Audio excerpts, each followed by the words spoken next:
Okay, we are live. Awesome. Whew. Welcome, welcome, welcome. Thank you for watching this live. If you're watching it on the replay, if you're watching it live with me right now, I just want to say hi and happy Friday. Have you ever looked back at something in your past and realized that it didn't quite work out the way you maybe intended, or perhaps, it was kind of laced with fear at the start. And as you grew and evolved as a person and you evolved out of that fear, then you kind of evolved out of that situation or circumstance. Yesterday, I posted that someone had asked me, why did you join the Air Force? It was kind of a passing question, but my brain actually caught on to it and it started this spiral of thinking about, well, why did I? And the backstory here is that I've already been working through some trauma in my past, and I'm on a path of healing and self-discovery right now.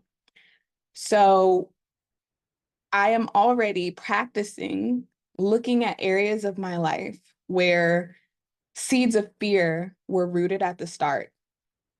And when I think back to my time in the Air Force, one of my biggest reasons for joining was, well, because, and I have to I have to give a little bit of backstory. I was taken away from my mom when I was 15 due to child abuse and neglect. Once I was taken away from her, I was put into a group home.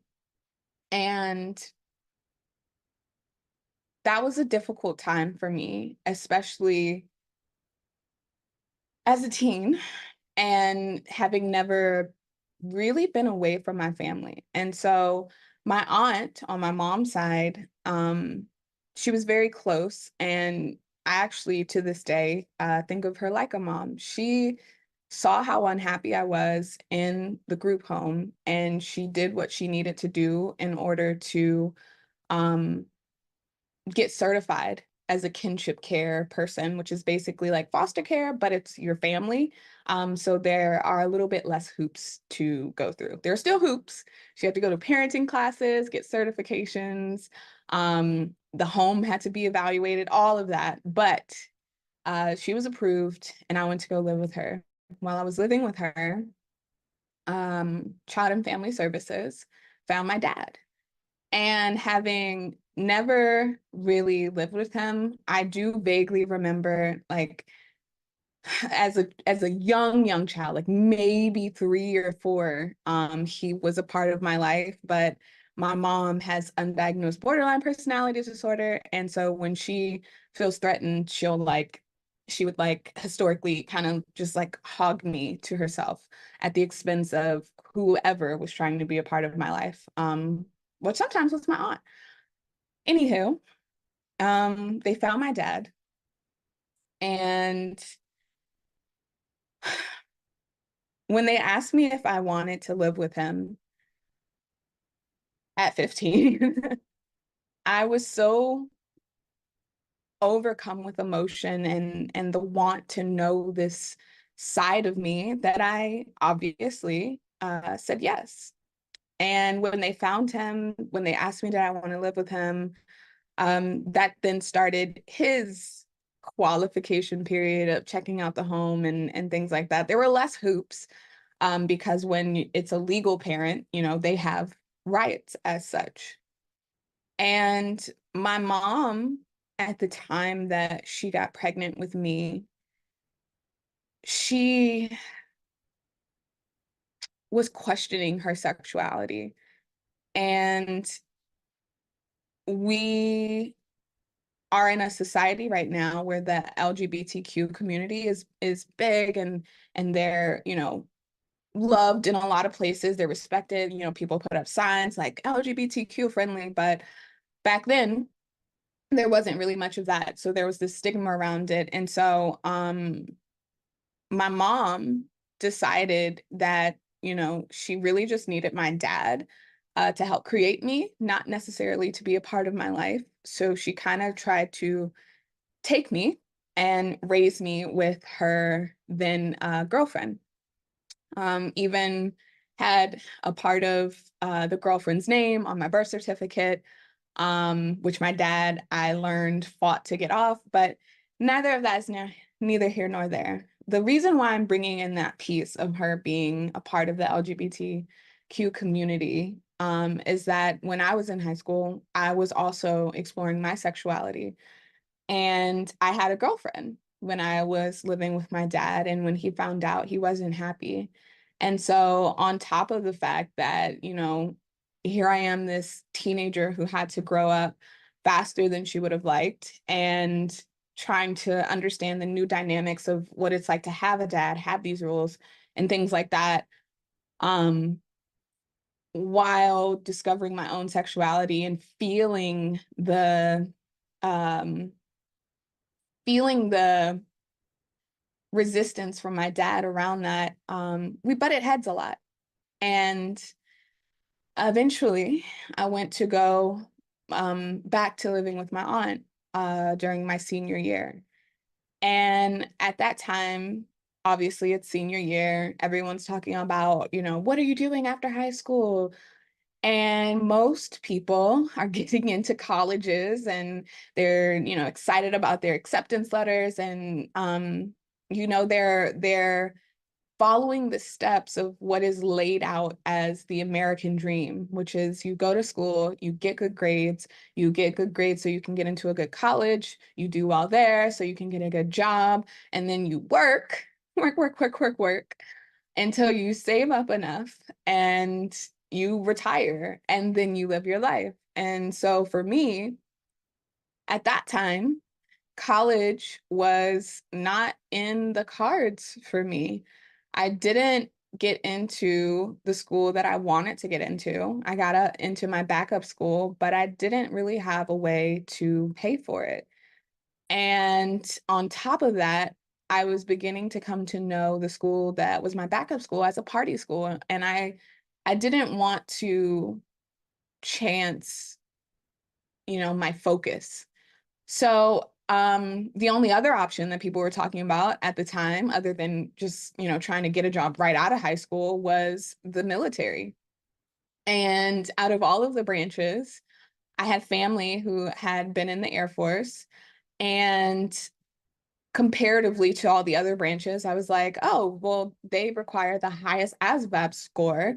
So this is something that is naturally something that I'm drawn to because, as I mentioned, in one of my previous stories on my webinar, like I got straight A's. And so, you know, that kind of made me feel like I had to be in this environment, you know, with other people who, you know, subscribe to that narrative too. So Air Force was it. But when I think about the fact that the decision to go into the Air Force was simply because I was scared that I wouldn't be able to live or create whatever my version of the American dream was by going to college right out of high school, I defaulted to the military because I was smart enough to get in. I was disciplined enough to, you know, follow the rules. And I wanted to serve after, you know, because that's a part of it too. And I realized that going through the military would open up more doors, not just in education, but even in job placement after I retired. And that began this series of fear-laced decisions. Because even when I went to go talk with the recruiter and, you know, we got deeper and deeper into what it would take for me to get into the military, it became increasingly clear that I wasn't going to be able to let my feelings really show. And at that time, I had been struggling with depression. I'd been struggling with depression for a while. I was diagnosed with bipolar 2 when I was 14. And the lows of my depression would sometimes cause me to have suicidal thoughts. And sometimes when I was living with my mom, I would try to act on those suicidal thoughts, which landed me in hospitals. And when the recruiter let me know that, mental health issues of any kind would basically disqualify me, I had to keep quiet about the things that I was feeling. And when I took the test, scored high enough to get, in, and that began my processing period, then it was, well, what do you want to go in and do? And I always knew that I was a creative, and I would have hoped for like a graphic designer position or a creative position within the Air Force. But at that time, there was a transition that was happening with my recruiter who I had signed up with, to a different recruiter. And so he was very, my first recruiter was a female and she was more nurturing. And we just really meshed really well. The second recruiter, he was very much in his masculine, and he said things as they were. And so he told us that in order to get a processing date to get shipped to basic training, you would need to accept a job that would allow you to do that. And so there were no creative jobs in 2014. Well, end of 2013, 2014, because I went to basic in July of 2014. There were no creative jobs. There were, however, mechanical jobs and comm nav positions. And again, laced with fear of, well, what if a creative position never comes up? I'll be delaying my ability to get an education. And I didn't want to be stuck. I was working a job at Aldo, the shoe store, at a mall, and I didn't want to be stuck there for however long waiting for a creative position to open up. So I agreed, and I was like, well, maybe I'll be able to change when I get in there. And that was another decision that was made with fear. And I got through basic. I got through the first part of tech school. And when I reached the second part of tech school, I was in Wichita Falls, Texas, which I didn't even know was a place. And for anyone who's been stationed there, it's cold. It's in the Midwest. There's really not a lot of things to do. And if you're suffering from depression of any kind, it can be worse, especially because if you've been in the service, you know that as you matriculate through your trainings and get stationed in other places, you leave people behind. So even if you had friends in basic and in the first part of tech school, the second part really starts to niche down a little bit more, and you're not with the same people that you knew. You don't even get to see them as often. They may be at a different station. And so that adds to the depression. And I was in a really, really dark time. And the thoughts of suicide started to come back. And I even thought about acting on them at one point while I was in the military. And through fear, I decided ultimately to not go through with a suicidal attempt, but those feelings of depression still lingered. And so one thing it's important to note as I reflect on this period is that when you're in training, whether it's basic or technical school, when you go to the doctors, they have a questionnaire that you fill out. Doctors now, they tend to ask it, as a part of their questions that they ask you when you go for a checkup. But this is something that was asked every time. And one of the, they ask you, what are you here for? Has anything changed? Are you on any medications? And then there's always this question about, have you been like depressed, essentially, list some symptoms for more than 2 weeks? And based on the conversation that I had with my first recruiter, that question was always no, because I didn't want to get kicked out. But at that time that I had went to the doctors, I wasn't feeling well. It was the winter, it was like November of 2014. I'd had enough. And I was honest when I answered that question that yes, I had been experiencing these symptoms. And when I went to go talk to the doctor, and they asked me about, how long has this been going on for? Have you had any suicidal thoughts? Just all of your standard questions. And I answered yes. I was placed in a hospital. And I didn't know what was going to happen. I didn't know what my future looked like at that point.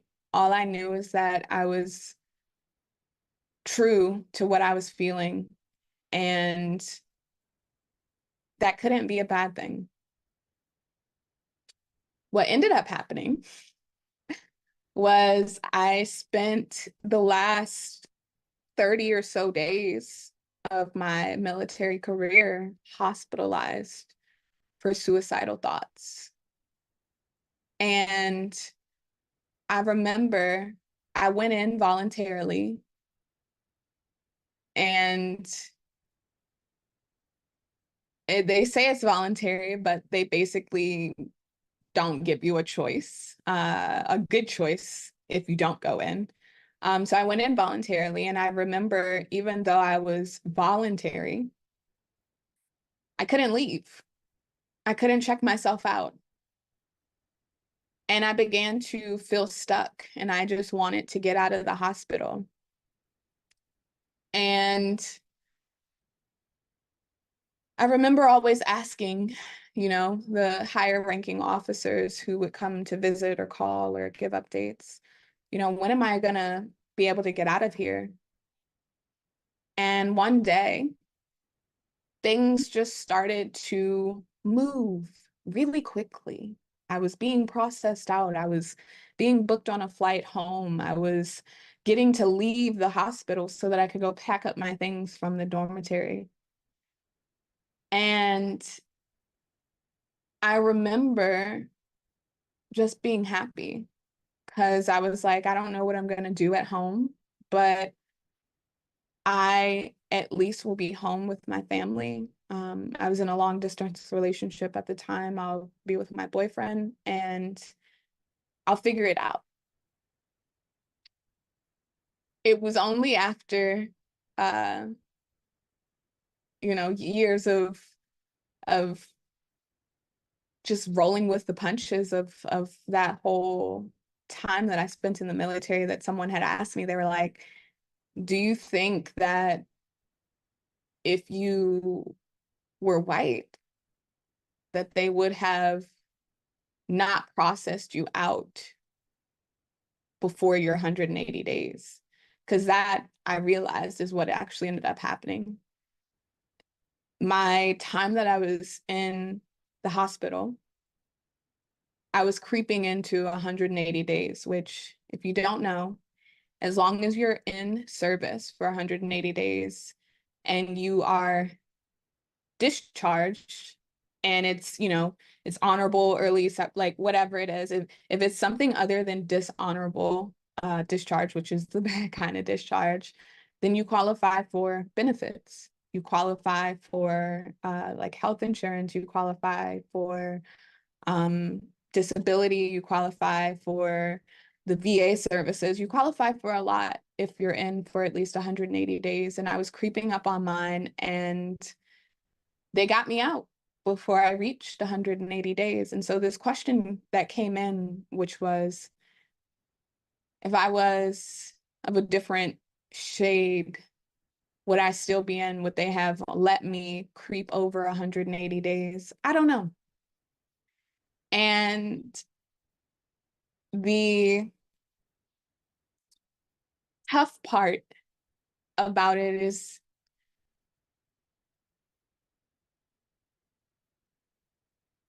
it in a way, yeah, it would be cool to have some of those benefits, but it doesn't matter because, and this is why I said in one of the comments on that post, like, I also wouldn't change, my time in the Air Force, because even though it may have started with fear, and even though it worsened my mental health in some ways, without that experience, I wouldn't have rejoined civilian life at the time that I did. I wouldn't have had that depressive period to get through, which led me to trying out temp positions, which led me to eventually working at the gym, where I started as front desk and I worked my way up to general manager. And it was through losing that job, due to the company losing its lease, that I turned to entrepreneurship. Because at that time, even though I felt like entrepreneurship was going to be hard, at least I would be in control, which was not the case when I was in high school. I wasn't in control of my own life. There were social workers and lawyers, and then my dad had a say because he was my legal guardian. And then it was in the military, you don't have a say. And then it was, just trying to keep up. And even in the corporate world of the gym and working up the ladder, I wasn't in control of when I got promoted. As a matter of fact, there were a couple of promotions that I got simply because they didn't want to lose me, because I had been working really hard without recognition. And that was causing me to look elsewhere. And when I let them know that I was looking elsewhere, that's when I would get a promotion, because they knew that I was valuable and they didn't want to lose me. And so I wanted to be in control of when I got promoted and when things happened, and, entrepreneurship. And the crazy thing is that even now, as I reflect back on times where fear was laced at the start of something, I've always outgrown it. I've always evolved from it. I've always, you know, changed in some way that the fear that kept me or started me on the path didn't keep me there. And so as I'm closing out this live right now, I just want to ask you, where are areas in your life that you said yes to something out of fear, only to have evolved from that fear and then had to let something go? I talked on a recent podcast episode about the 3 loss aversions that humans commonly face when it comes to growth. And the first is the sunk cost bias, which is sticking with something simply because you've already invested a good deal of it, whether it's time, whether it's money, whatever it is. Then there was the endowment effect, which is this really holding on to something and sticking with something simply because it was your belief, your idea, your baby, whatever it is. But because it was yours, you don't want to let it go. And then the third one was the consistency principle, which is sticking with something just so that you can prove to yourself or to other people that you're consistent. And this can be these 3 loss aversions. Plus, if there was any fear rooted at the start, can cause for a deepening of those feelings that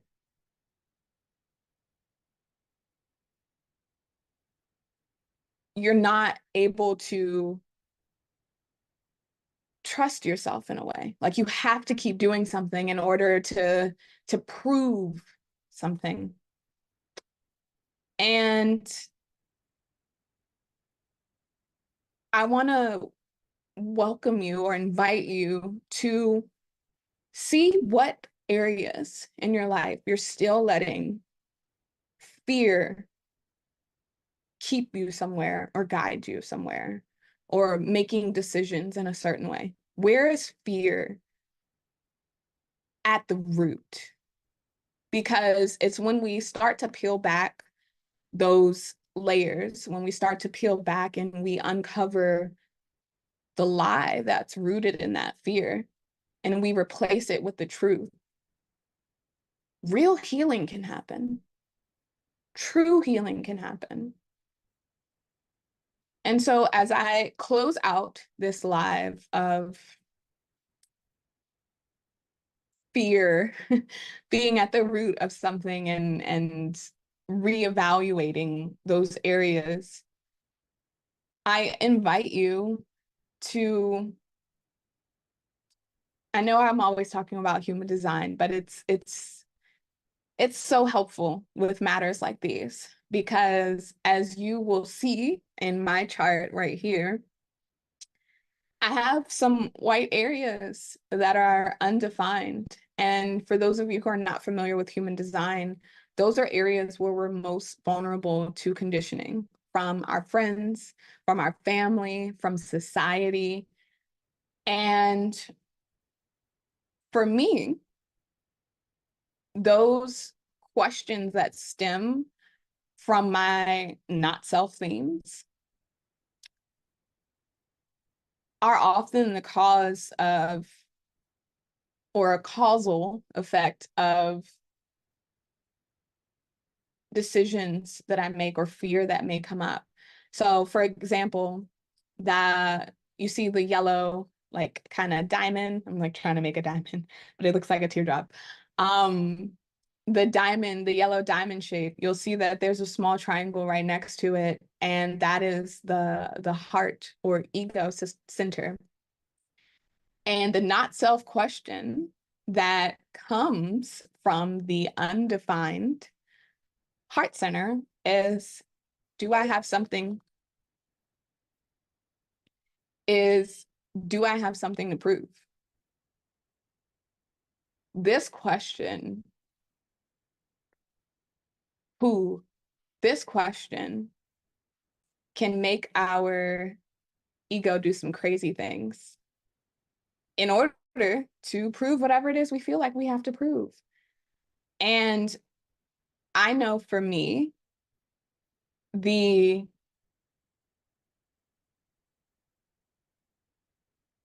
fear-laced decisions, some of them stem as far back as, my time joining the military, of like trying to keep up this persona. Like even when I was in the military and I was in my first part of tech school,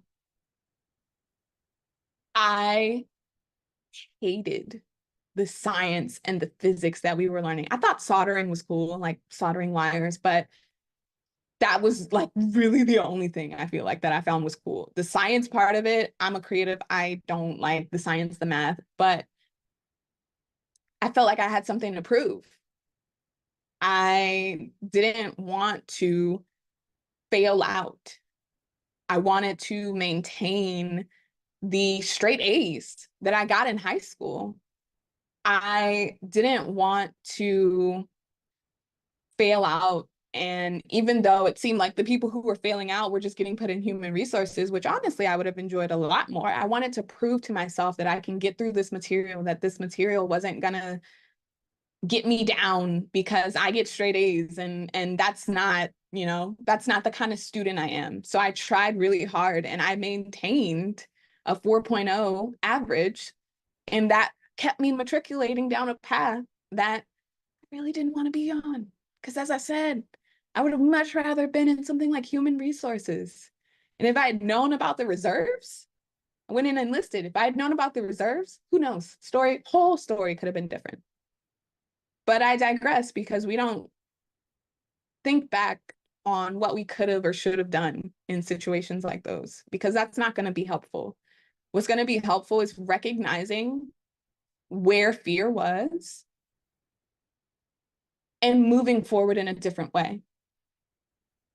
For so many of us, we get caught up in these loss aversions, or we get caught up in this fear-laced scarcity mindset, that we continue to do things that don't fulfill us, that don't move us towards prosperity, that don't move us towards the calling of our purpose in this lifetime. And it's when you start to do the work of peeling back these layers, of recognizing the trauma and the fear at the root of things and what that looks like in your brain and the traps that your brain falls into, that you're able to move forward in an empowered place where you have a confidence in your being, in your actions, in your what you're here to do in this lifetime. And when you look up the word confidence, you see that in that definition, it says something about a firm trust. And one of the reasons, even though, right, there's a difference between doing something because you're scared versus doing something in spite of fear. A key point is, I like round this out. It wasn't supposed to be this long, but a key point was when I stopped my product-based business around year 3 of being an entrepreneur, and I moved into online business. I didn't know what that was going to look like necessarily. I knew that I had a lot of business expertise. So it felt the most natural for me to help people, because at the time people were asking me about like how to start certain things in business. It seemed the most natural for me to start an online business in business coaching. I've always kind of wanted to be a life coach of sorts, but I never had the confidence that I could help somebody with their mindset and change their life in that way. But I knew that I could, help them achieve metrics. I knew that if someone came to me at the beginning of a 6-month program, by the end of it, they would know things and have things that create success in their business that they wouldn't have before. And so out of fear of going for the thing that I wanted, doing the work that I felt like would fulfill me, I went with the safe thing. And I was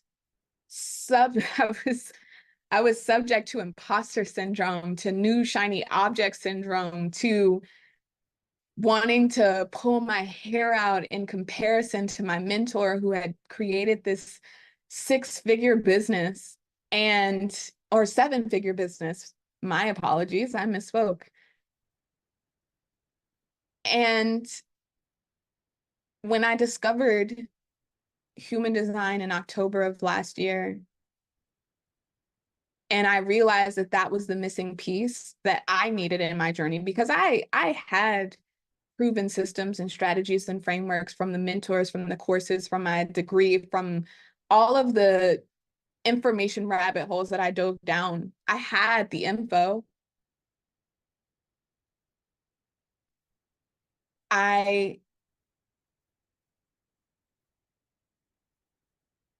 didn't have a firm trust in me. I didn't have the confidence to believe that I could do it because I felt like I was pretending, right? The imposter syndrome. At some point, someone's going to find out I'm a fraud. And when I realized that those feelings were rooted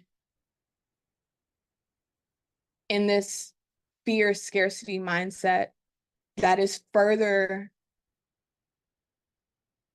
instilled in us by society that tells us that we're not good enough, I realized that even though I didn't know quite how I was going to bring human design into what I was doing with business coaching, I knew that it was something that was needed because I wasn't the only solo entrepreneur who was having that problem. Countless people going to countless trainings, going to invest in countless business programs where they're stuck or left feeling like maybe there's something wrong with me. Maybe, I'm just not cut out for this. When really they're just not familiar with how they, on an energetic level, interact with the space around them. And so human design is one of those beautiful tools that you can absolutely look it up online and start to unpack how these things show up for you. However, you will understand a lot more efficiently if you have a reading. So if you have not had a reading yet, with me or with anyone, maybe you had one, you didn't think that it gave you the information you needed, DM me. Let's have a chat. Let's see what information you know about it, what you were given, and we'll see if maybe a reading from me is something that will help you tap into your own personal superpowers and shift you out of that fear-laced mindset that keeps you stuck in old patterns of loss aversion and whatever else.